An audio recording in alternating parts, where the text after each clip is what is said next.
వాస్తవమా?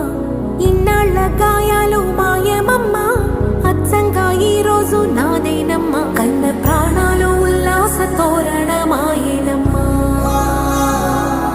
కంటి చెమ్మల్లోనూ నేడు సంతోష ఛాయలమ్మా.